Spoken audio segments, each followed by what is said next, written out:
A day in my life as a feeling content creator, mapapasabi ka na lang talaga ng, ay, feelingera.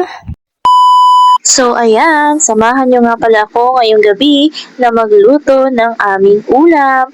Ito ay ang sinigang na tilapia.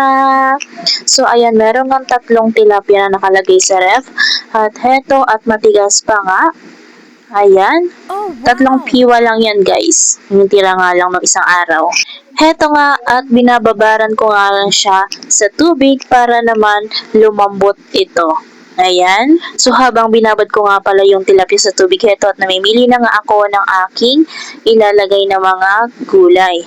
Ayan, meron tayong okra, pechay, kamatis, at meron nga rin pala akong nakita dito na labanos. Ayan, tira lang yan nung nagluto kami nung nakaraan ng buto-buto. Ayan, so hinihiwa na nga natin siya.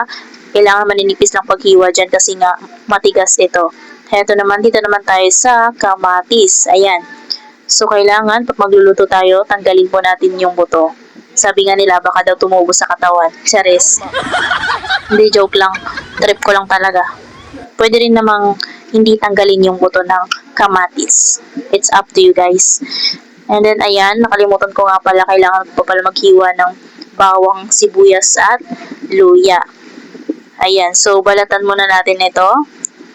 And then, hihiwain naman natin siya. Ayan. So, ayan, dito naman tayo sa luya. Dahil kukunti nga yung tilapia ito at maliit lang yung luya na ating ilalagay. So, heto na at magluluto na nga tayo. Naglagay nga lang ako ng 3 basong tubig dyan sa kaserola. Nilagay ko na rin ng bawang, sibuyas, luya, kamatis at ang labanus. At nilagyan ko na nga rin yan ng asin, sabay tinakpan at pakukulan lang natin yan ng ilang minuto. At nung kumulo na, heto at nilaglag ko na nga ang 3 piraso ng tilapia. Sinabay ko na nga rin dito ang okra at pechay. Ayan. Medyo ilubog lang natin siya ng konti. And tatakpan lamang yan. Pakukuloy na ilang minuto. At ayan, at lalagay ko na nga itong maliit na sachet ng sinigang. Ayan, at pagkatapos nilagyan ko nga rin pala ito ng magic sarap para naman masarap. Ano daw? So ayan, takpan lang natin siya and then finally, heto at luto na nga ang ating sinigang. So ayan, heto na ang ating finished product which is sinigang na tilapia. So ayun na nga, hindi na nga ako kumain ng kanin sa mga oras na yan. Ito lang kakainin ko, jampong.